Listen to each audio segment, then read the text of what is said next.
So glad to have you with us. This is CNN Breaking News. All righty, first for you, I want to share something that's new this morning. Huge fireballs have been lighting up the sky in Syria, and Syria is blaming Israel for the attack. Look at this. Allahu Akbar. Allahu Akbar. Allahu Akbar. Allahu Akbar. Allahu Akbar.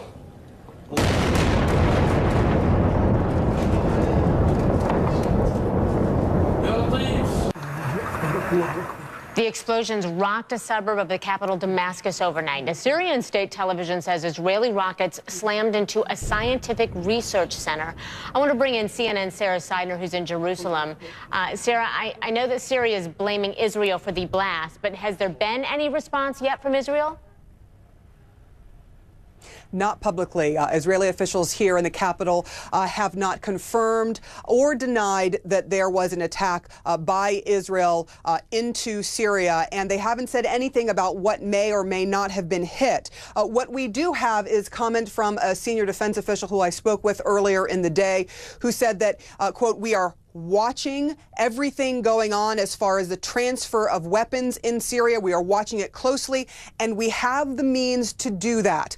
That is from a senior defense official here in the capital. Now, I want to also talk about what has happened in the past. We heard from U.S. officials, sources telling us that somewhere Thursday night or Friday that there was an attack, and they do believe that it was Israeli warplanes that attacked inside of Syria, but attacked from Lebanon airspace.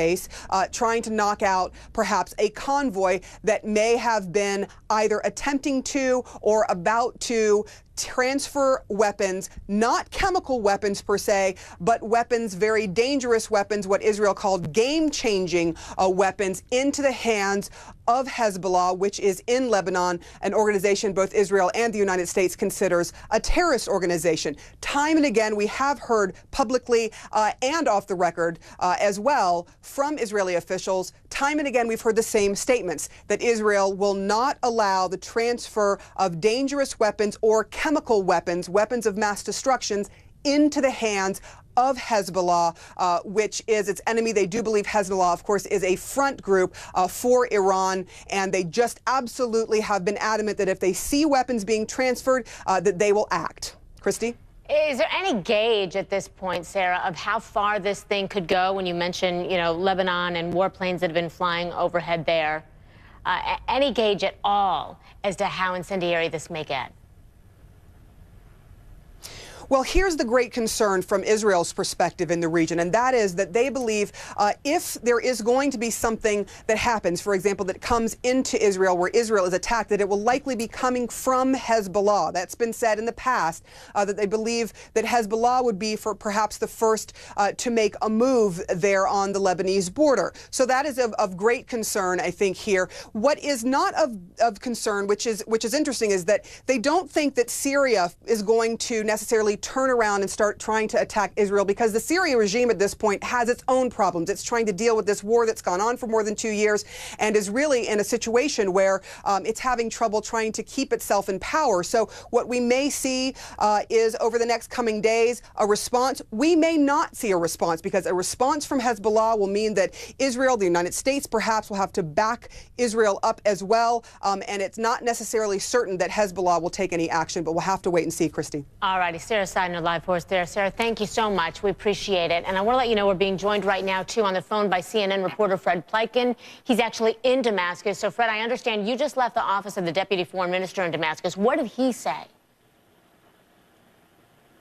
Well, he was obviously very angry, Christy, about this attack. He said that this was, quote, a work that was done by the Israelis to support Islamist terrorists here in Syria who are fighting against the government. The government, of course, says that the opposition that it's fighting are all terrorists. So he said that this was an alliance between terrorists, between Salafists and the Israeli military. He was very angry, and he called this, and I quote, a declaration of war by Israel against Syria. So he was very angry. And I can tell you from last night, we witnessed the explosions that happened after these initial hits, and they were going on for hours after the initial hits took place. They were lighting up the sky here in Damascus. There was a lot of gunfire also going on because apparently troops there on the ground, Bashar al-Assad's troops, were so confused by these explosions that they started firing into the air. They started firing their machine guns because they didn't know what was going on. Some people were speculating whether or not one of these hits might have been on an ammunition dump, and so therefore you heard explosions for such a very long time. But I can tell you,